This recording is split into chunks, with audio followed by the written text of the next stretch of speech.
Olá a todos, eu sou Daniel Santos, esse é o Café com Lepes e hoje a gente vai receber um convidado que na verdade é um colaborador que já está há algum tempo aqui no Lepes trabalhando conosco e que nesse momento está encerrando um ciclo profissional e vai começar novos desafios e nós vamos conversar um pouco sobre isso.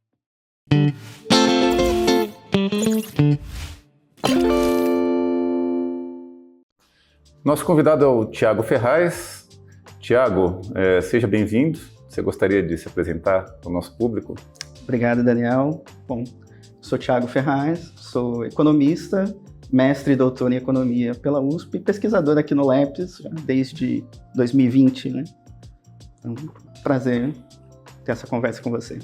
Thiago, conta um pouco do teu caminho até chegar aqui no Lepes. Quer dizer, eu sei que nessa vida você já fez um pouco de tudo e acabou ingressando na carreira acadêmica um pouco mais tarde do que o padrão, né? Uhum. E no entanto, está, né, como se estivesse na fase ascendente mais potente do teu ciclo.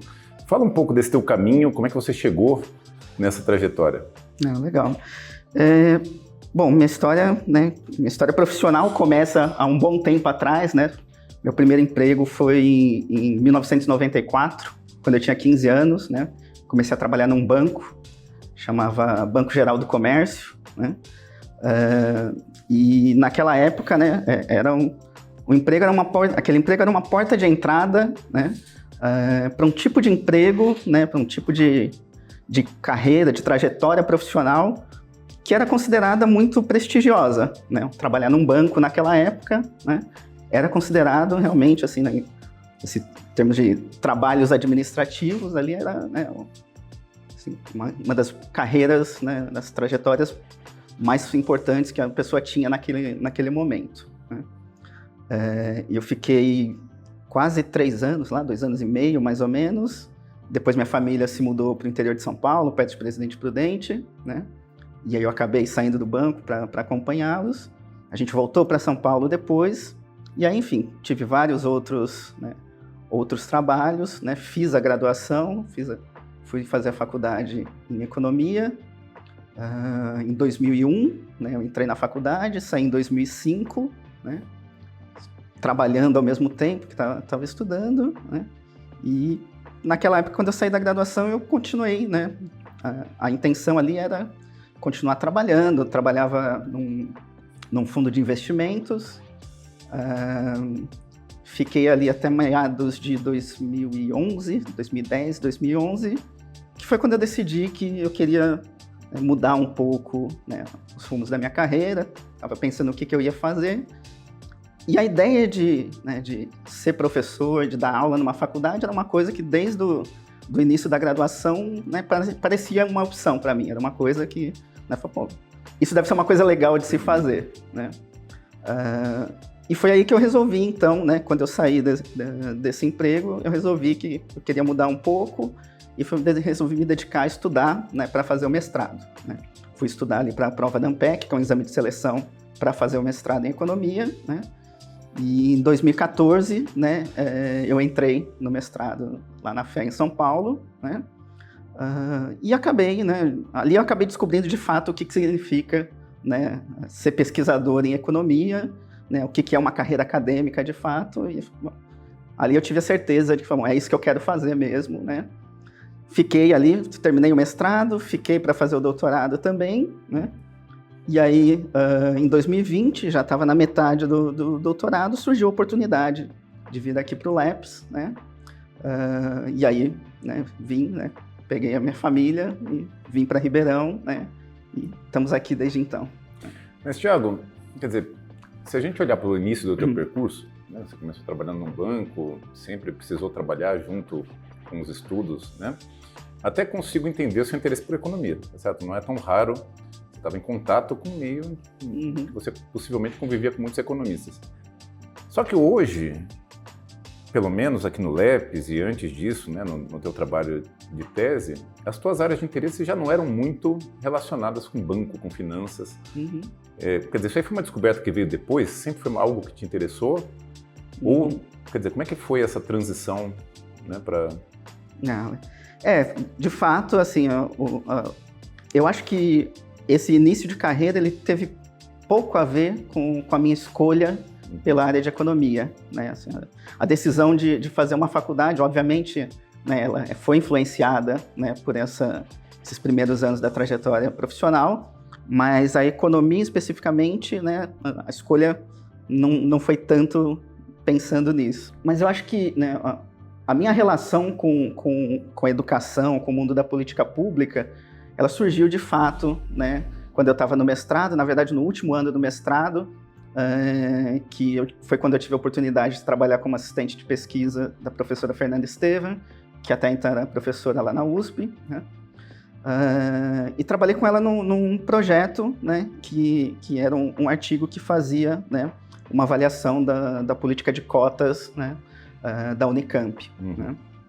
E eu acho que ali foi quando, de fato, né, assim, eu costumo dizer que ali foi quando, de fato, eu decidi que eu queria, né, seguir uma carreira acadêmica. Né? Eu entrei no mestrado muito com aquela cabeça de, bom, eu quero, né, eu quero fazer alguma coisa para poder dar aula numa faculdade, né? Eu tinha ouvido falar de pesquisa em economia, mas eu não tinha ideia do que significava exatamente, né? E esse trabalho com a Fernanda, acho que foi, de fato, assim, a primeira experiência de entender o que é, né, o mundo da pesquisa acadêmica, né, na área de economia, e foi uma paixão, assim, acho que o primeiro contato, né? É interessante você falar isso, porque, assim, na minha trajetória, quando eu também comecei a perseguir uma carreira acadêmica, meu primeiro impulso era achar que era a gente que escolhia os temas das teses da gente e que era a gente que ia atrás das ideias. Depois eu descobri que não, que são as ideias e os temas que escolhem a gente. Você falou da Fernanda, quer dizer, a Fernanda teve possivelmente um papel importante nessa tua escolha, mas tem essa história da descoberta. Fala um pouco sobre isso, quer dizer, como que foi essas influências nessa tua trajetória e o que isso tem a ver com a tua chegada aqui no LEPES posteriormente? Tá. É super interessante, né? Eu concordo, assim, eu acho que quando a gente entra, né, no mestrado, no doutorado, acho que especialmente na área de economia, né, é diferente de algumas outras áreas em que você entra com um projeto pré-definido, né? Quer dizer, na economia não, né? Aqui no Brasil em particular, né? Você tem aí, né, a entrada num programa de mestrado é sempre, né, através ali daquele exame que você faz, uma prova que testa os seus conhecimentos, né, e te classifica para entrar ou não em determinados centros. E essencialmente é isso que você precisa para entrar num programa de mestrado, né? E aí depois que você está dentro, que você começa, né, a fazer as matérias, a estudar um pouco, aí você vai decidir o que você vai fazer, né? Você vai conversar com pessoas, você vai conhecer os professores do departamento, vai entender o que eles estão fazendo, né? Se tem alguma coisa, né, que te desperta o seu interesse ou não, mas é sempre uma etapa posterior, né? E eu tive a felicidade de né, estando ali na FEA, conviver com muita gente diferente, né? A FEA é um departamento muito grande, né? São muitos professores, né? Então, são muitos temas diferentes, né, que estão sendo abordados, todo mundo estudando, né, variadas coisas. Então, você tem a oportunidade, né, de ter contato com muitas coisas diferentes, né, o que eu acho que facilita um pouco, né, você encontrar alguma coisa que faça sentido na sua vida. Esse trabalho que eu acabei fazendo com a Fernanda, né, isso foi já no meu último ano de mestrado, então, assim, eu já tinha, né, escolhido um tema, um orientador para fazer a minha dissertação de mestrado, que também não tinha nada a ver né, com o que eu acabei fazendo depois, né? Mas foi né, muito legal, porque, né, isso me forçou a estudar coisas, né, que não estavam no meu radar até então, né? E eu acho que isso é parte do processo de descoberta, né? À medida que você vai lendo coisas diferentes, você vai buscando, né, aprender determinadas coisas, determinadas técnicas, né? Vendo literatura, se debruçando sobre determinados problemas, né? Você vai encontrando, né, coisas que vão moldando ali o seu caminho. Para mim foi um pouco isso que aconteceu, né? Então, assim, esse trabalho foi a porta de entrada, né, para esse mundo, né, da educação, né? E em decorrência disso, né, eu fui me dedicar muito mais a entender políticas públicas, né, métodos de avaliação. Então, né, acho que ali foi o ponto de partida para isso. E hoje, quais são as perguntas que te cativam? digamos, o que para você seria prioridade saber que você ainda não sabe? Pois é, assim, acho que isso né, também tem muito a ver com a minha trajetória aqui no Labs, com o que eu vim, né, fazer, porque eu vim para cá, né, para trabalhar com uma equipe, né, que a gente chamava que a equipe de intervenções, né, e era essencialmente para, né, fazer avaliação de impacto, né, de alguns projetos que a gente tinha, né, que tinha muito a ver com a minha área de expertise até então. E ao longo do tempo eu fui me envolvendo com outras coisas aqui dentro do laboratório e, né, em determinado momento acabei aqui caindo, né, na agenda de transição escola-trabalho, né, que para mim assim, foi uma grande, né, uma grande descoberta na minha vida, algo que realmente me interessa muito, né. E eu acho que tem muita coisa, né, relacionada a essa agenda que me interessa e que eu pretendo levar, né, depois que eu sair daqui, eu pretendo continuar estudando e me dedicando a entender, né. Por exemplo, quando a gente, né, começou a pensar nessa conversa, eu comecei a lembrar um pouco da minha história, né, meu primeiro trabalho, né, e eu comecei a refletir, né, o que mudou de lá para cá. E a verdade é que o Brasil, né, o mundo de uma forma geral, mas o Brasil, né, em particular, mudou muito, né, nesses últimos anos, né, desde que eu entrei no mundo do trabalho lá em 94 para cá, muita coisa aconteceu, né.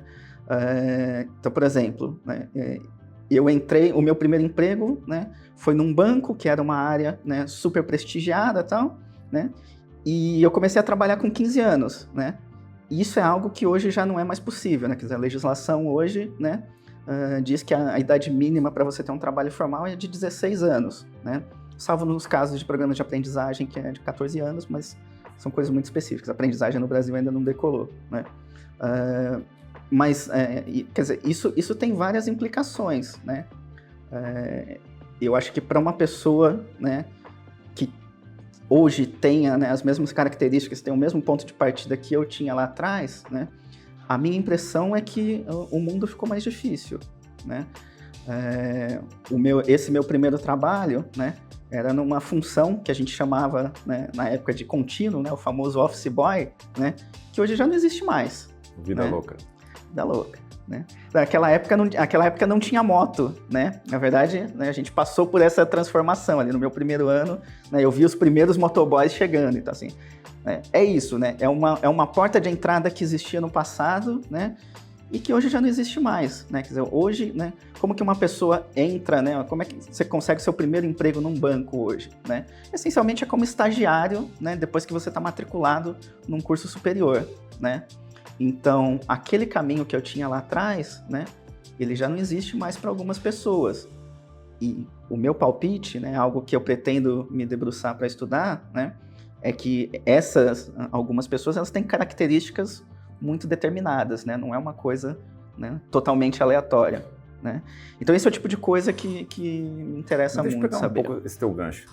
Porque, na minha perspectiva, quer dizer, pelo menos meu ponto de partida de análise sempre foi achar que é uma espécie de um jogo de soma zero, tá certo? Ou seja, o mercado está aí, né?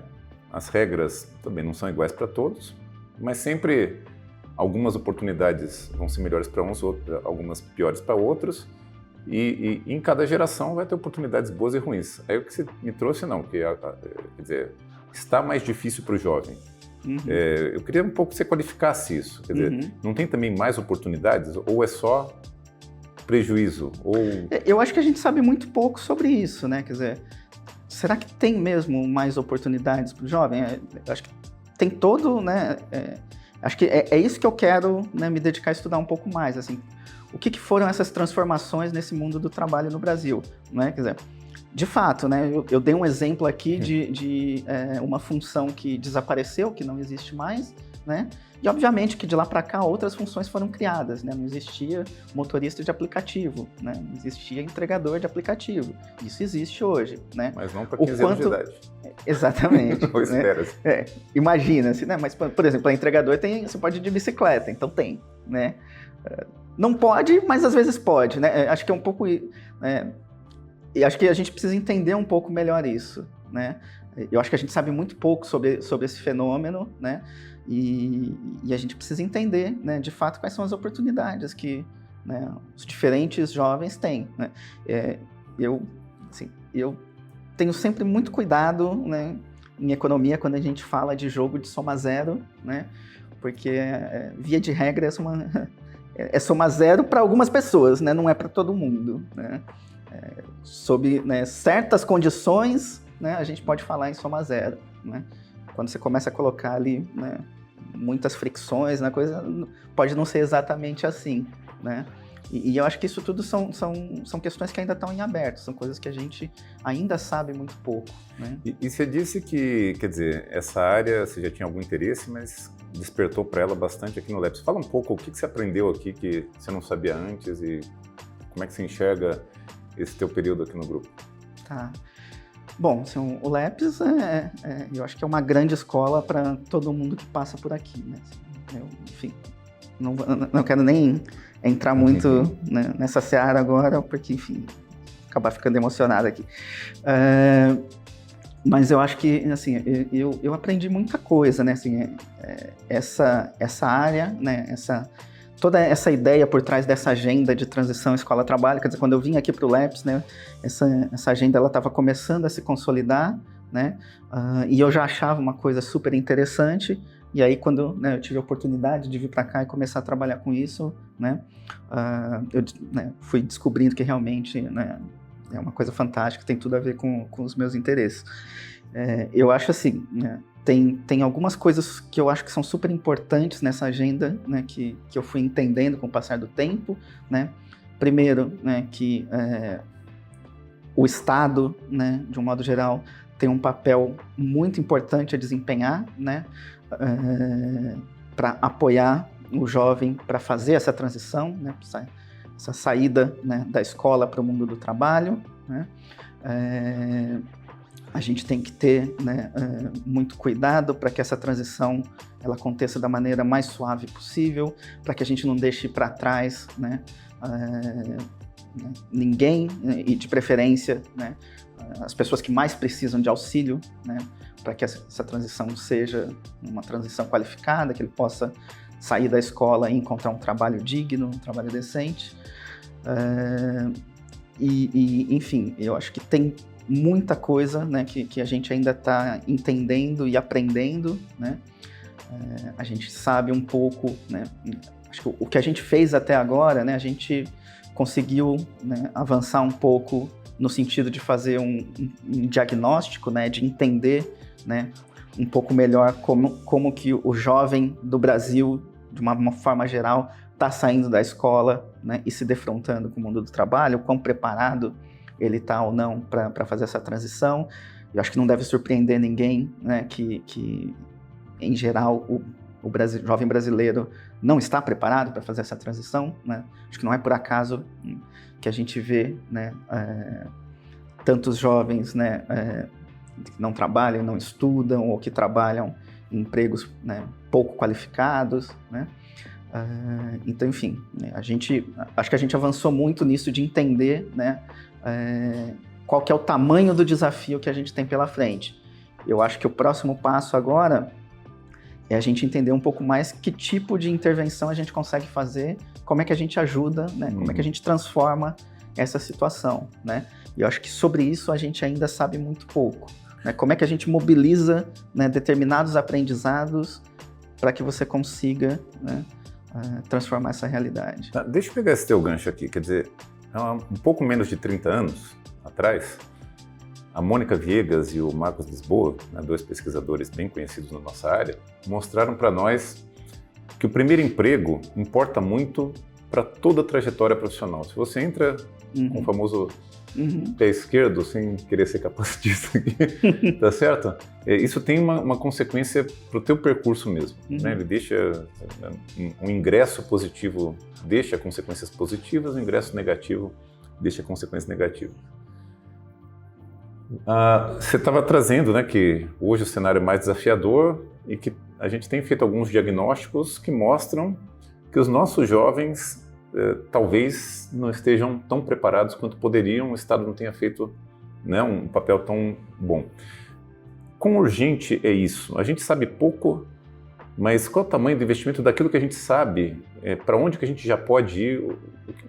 Qual que é o estado da arte e o tamanho da urgência do problema na tua percepção? Tá. Eu acho que, assim, a minha opinião é que é bastante urgente, né? No sentido de que, né, a gente tem um contingente enorme de jovens, né, que estão saindo da escola, né, e fazendo essa transição, né?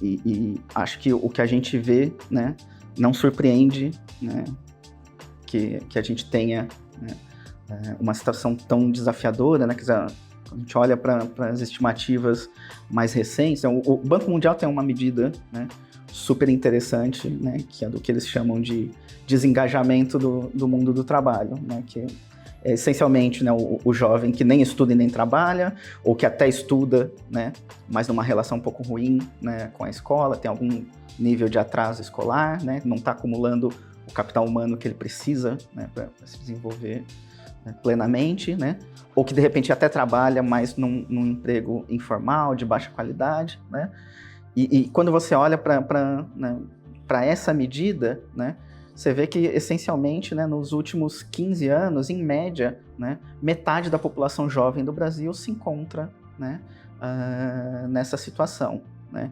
Então, eu acho que você ter metade da população jovem, né, enfrentando esse tipo de desafio coloca um senso de urgência muito grande, né.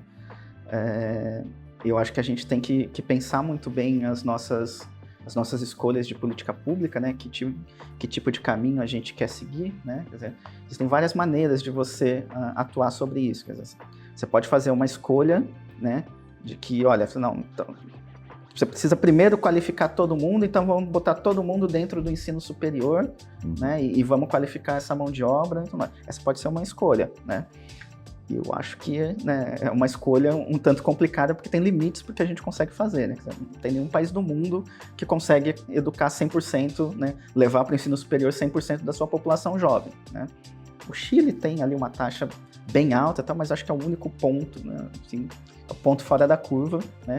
E isso também tem lá os seus desafios, né, em termos de sua capacidade de gerar empregos de qualidade para absorver essa mão de obra.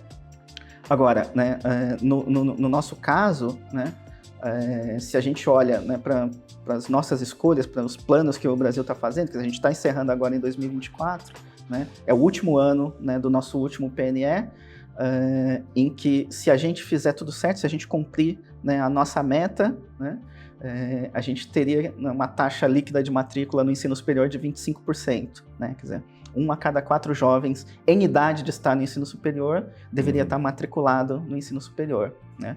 Tá bom, o que você faz com os outros 3/4 dessa população? Eles precisam, né, fazer alguma coisa. Ele vai sair do ensino médio, o que ele vai fazer? Ele tem que estar preparado, né, para ter um trabalho decente, né?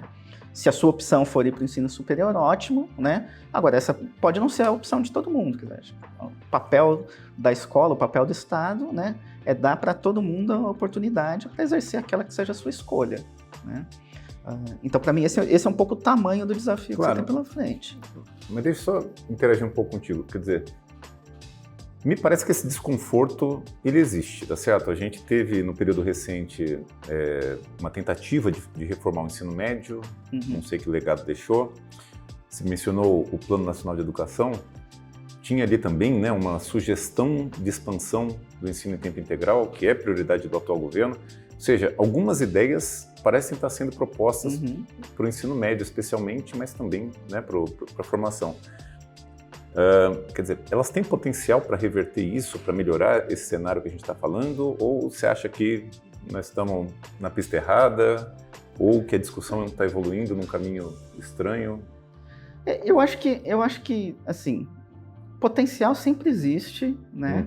Eu acho que todas as propostas que foram tentadas até então, né, elas não são totalmente desprovidas de mérito. Elas têm ali alguma razão de ser, né? Tem, né, por trás da ideia tem algum mérito, né?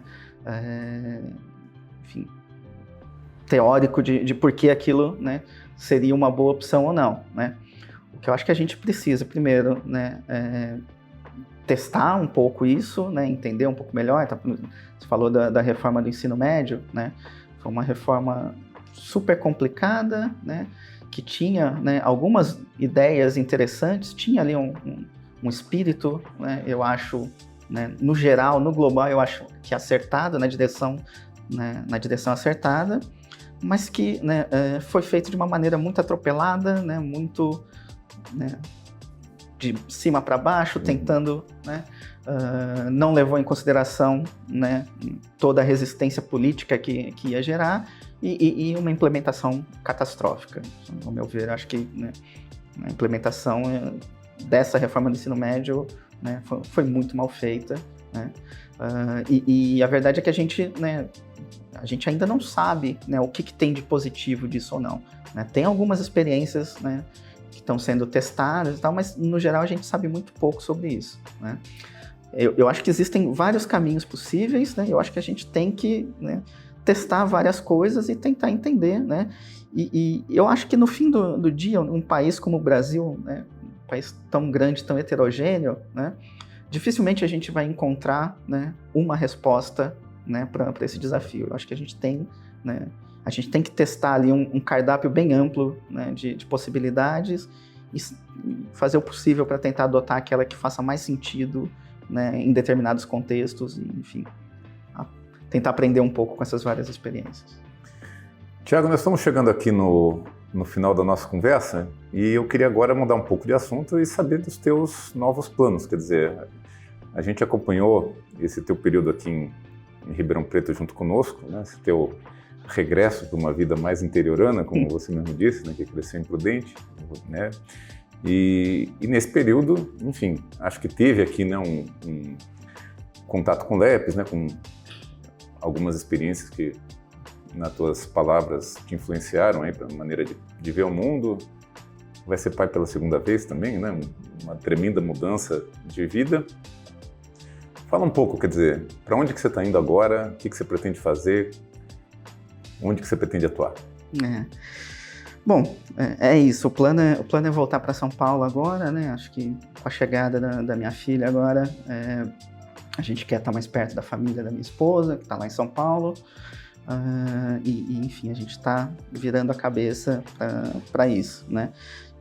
Eu estou ainda, né, finalizando aqui alguns planos, mas muito provavelmente eu vou ficar, né, num pós-doc na Fundação Getúlio Vargas, né?